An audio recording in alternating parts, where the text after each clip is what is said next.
Alors Yvonne, avec un côté peste et en même temps une femme incroyable, un destin, un parcours de vie incroyable.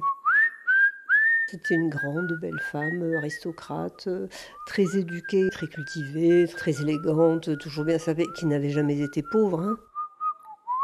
Alors une femme toujours très narcissique, très polio d'une jambe, mais alors qui bandait sa jambe, qui boitait pas, ça se voyait pas. On l'appelait Mamé, parce que dans ses origines, elle était en partie provençale, et de toute façon, il n'était pas question de l'appeler Mémé, parce que c'était pas du tout digne d'elle, et on l'appelait Mamé. Et à 16 ans, elle se barre de chez elle, alors en même temps très moraliste et tout avec les autres, hein, Yvonne, hein. Et puis, donc elle épouse mon grand-père, qui était officier de Légion et donc qui part au Maroc. Elle habitait Marseille, hein, et qui part au Maroc faire la guerre, hein, à l'époque. Et elle a un premier enfant et elle trouve que c'est pas normal d'être séparée de son mari, alors elle prend le bateau et va au Maroc. Et là, elle avance en voiture, à cheval, à chameau, et elle débarque en zone de guerre, comme ça. Et elle avait 18 ans, 19 ans, quoi. À la fois extrêmement dans les conventions, et à la fois complètement rebelle. Et elle te raconte ça en disant: ah oui, non, mais alors le chef à Ouarzazate, il lui a dit: mais madame, vous ne savez pas ce que vous risquez. Alors il m'a logée, quoi. Et avec ses deux enfants, là, tout petits. Je crois que ma mère avait 1 an, un truc comme ça. Et alors, ton grand-père s'est fait remonter les bretelles, hein, parce que voilà.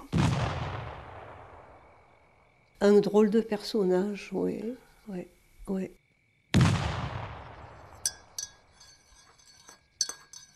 Très très 19e, dans sa vision de la société, du monde. Elle avait quand même des notions bien à elle sur les classes sociales. Donc c'est notre milieu, ce n'est pas notre milieu. Nous ne sommes pas n'importe qui.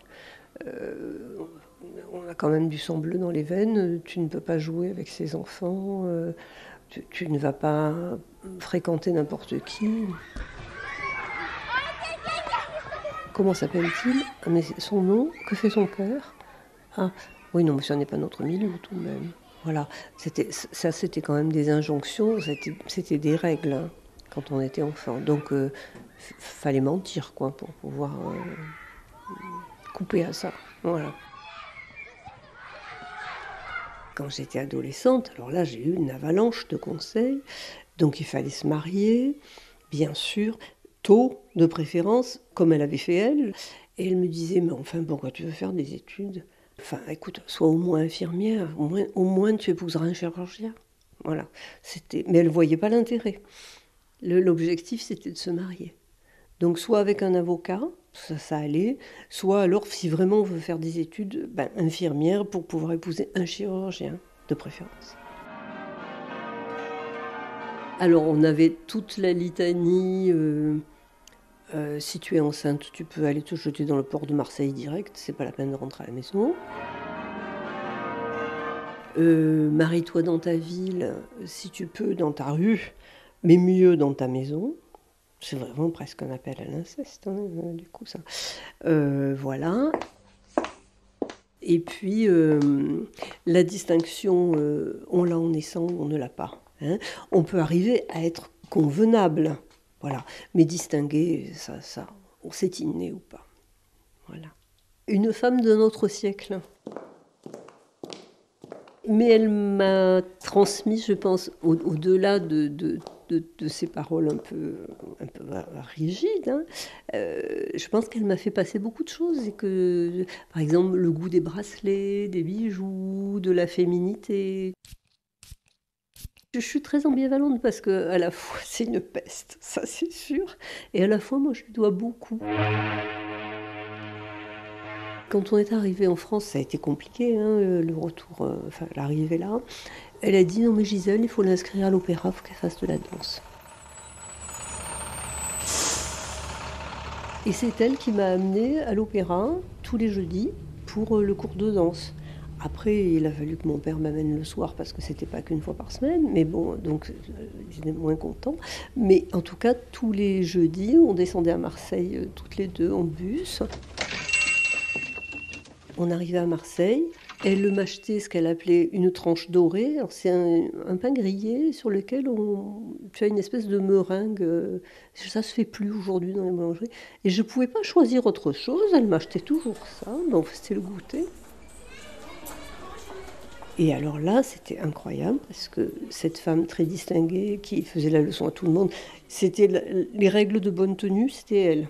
Et alors elle les dispensait du matin au soir à la maison, hein, ça tout le monde en a profité. Et bien là, on arrivait à Marseille, donc sa ville natale, hein, qu'elle connaissait très bien. Et elle m'a emmenée dans une brasserie, dans une petite rue. C'était mais un bouge, ce truc. Un bouge.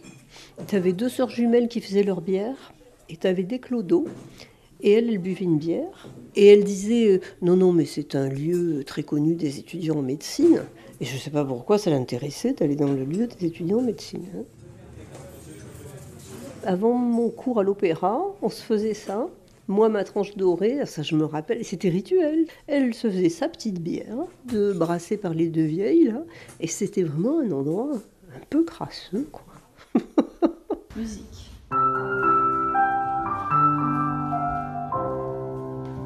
Je lui dois l'opéra, je lui dois la danse, parce que sinon, ça c'était vraiment quelque chose de très important, un grand vertige esthétique. Je respirais. Et puis quand même, elle s'intéressait à l'art, à la peinture, et elle m'a offert beaucoup d'ouverture. Voilà. Du coup, je reste sur une certaine ambivalence quand même, mais je peux que reconnaître qu'elle m'a apporté beaucoup de choses, qu'elle m'a transmis des choses, et pas forcément ce qu'elle a pensé, ce qu'elle a imaginé d'ailleurs. Un personnage étonnant.